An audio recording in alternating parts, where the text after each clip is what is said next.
वहाब रियाज और अब्दुल रज़ाक को पाकिस्तान के सिलेक्शन कमेटी से क्यों फ़ारिग किया गया? किसकी शिकायत पर फ़ारिग किया गया?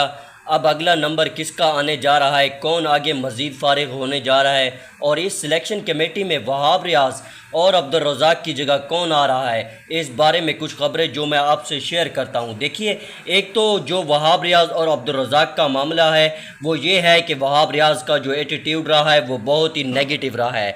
सिलेक्शन कमेटी के बाकी मेंबरान के साथ इन्होंने यूं बिहेवियर किया जैसे कि वो बॉस हैं और बाकी इनके आगे नौकर हों। हालांकि मोहसिन नकवी ने जब सिलेक्शन कमेटी बनाई थी तो इन्होंने ये वाज़ेह कर दिया था कि सब लोग इक्वल पॉइंट पे हैं, सब सिलेक्टर हैं, कोई भी चीफ सिलेक्टर नहीं है। लेकिन वहाब रियाज का एटीट्यूड हमेशा चीफ सिलेक्टर वाला रहा है।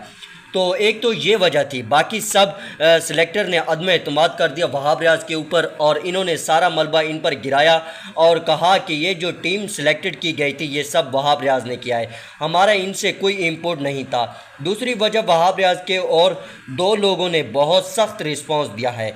एक तो इनमें अज़हर महमूद थे जो कि असिस्टेंट कोच थे और बॉलिंग कोच भी, तो इन्होंने वहाब पर रिपोर्ट कर दिया कि जो बॉलर को बॉलिंग प्लान देना था यह हालांकि अज़हर महमूद की रिस्पॉन्सिबिलिटी थी, लेकिन इसमें वहाब रियाज आकर बार बार इंटरफेयर कर रहे थे और वो बॉलर को कन्वेंस कर रहे थे कि ये जो बॉलिंग प्लान वहाब रियाज दे रहा है वो इस पर अमल करे। इसकी वजह से अज़हर महमूद की जो रिस्पॉन्सिबिलिटी थी वो ख़त्म हो गई थी। प्लेयर्स अज़हर महमूद की बजाय वहाब रियाज को सुन रहे थे क्योंकि प्लेयर्स को पता था कि वहाब रियाज चीफ सिलेक्टर भी हैं, हमारी सिलेक्शन का होना ना होना वहाब रियाज क्या तुम है।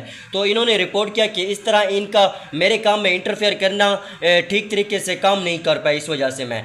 जो दूसरे पर्सन जिन्होंने रिपोर्ट किया है वो गैरी क्रिस्टन है। गैरी क्रिस्टन ने भी यही कहा कि वहाब रियाज का जो एटीट्यूड वो बहुत अनप्रोफेशनल था, इनका रवैया ऐसा था, हमारे साथ ऐसा था जैसे हर चीज़ को वो चला रहे हों, हर चीज़ इनकी मर्ज़ी से होनी है, वो टीम प्लानिंग हो, वो टीम प्लेइंग 11 हो या बैटिंग बॉलिंग प्लानिंग हो, सब कुछ जैसे इन्होंने चलाना हो। गैरी क्रिस्टन ने मोहसिन नकवी से कहा अगर इस तरह का माहौल रहेगा तो मैं काम नहीं कर सकूंगा। और तो इस वजह से इनकी रिपोर्ट मिलने की वजह से मोहसिन नकवी ने फाइनली डिसीजन किया कि ठीक है वहाब रियाज को फारिग किया जाए। अब्दुल रज़ाक जो है बिल्कुल अच्छे इंसान है, इनका एटीट्यूड भी ठीक है, मगर वजह यह है कि इन्होंने कभी भी पाकिस्तान की क्रिकेट में किसी तरह की दिलचस्पी नहीं ली। जब से पाकिस्तान की क्रिकेट में ओहदा संभाला था तो मोहसिन नकवी ने भी फिर फैसला किया, क्योंकि अब्दुल रज़ाक ने पाकिस्तान की इस जॉब की तरफ कोई सीरीज़ नहीं लिया, वो टाइम दे रहे थे ना कोई इम्पोर्ट दे रहे थे, ना वो टीम की परफॉर्मेंस को वैल्यूएट कर रहे थे। तो इस वजह से मोहसिन नकवी ने इनको भी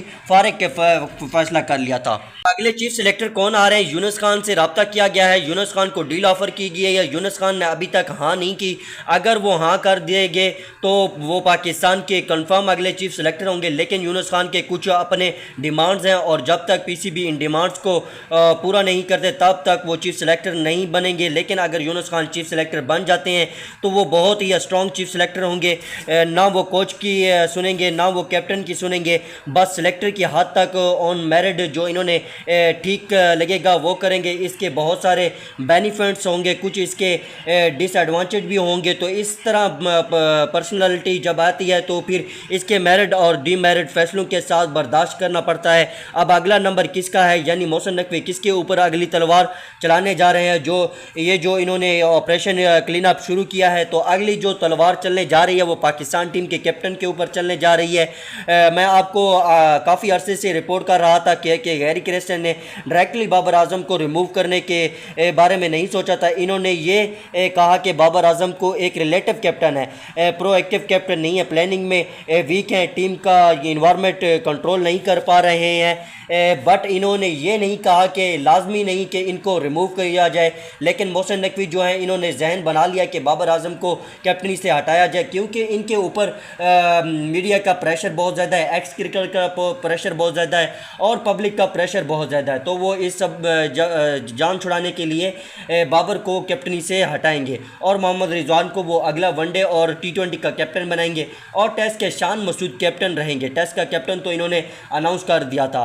T20 और वनडे अनाउंसमेंट सिलेक्शन कमेटी जब बन जाएगी तब ही होगा। अब अगर सिलेक्शन कमेटी में यूनुस खान आते हैं तो वो अपना इनपुट देख सकते हैं कैप्टनी के बारे में, लेकिन यूनुस खान को रिजवान से कोई इशू नहीं है, वो रिजवान को पसंद करते हैं, इसलिए वो रिजवान के हक में वोट देंगे और फिर पाकिस्तान का अगला कैप्टन रिजवान होंगे।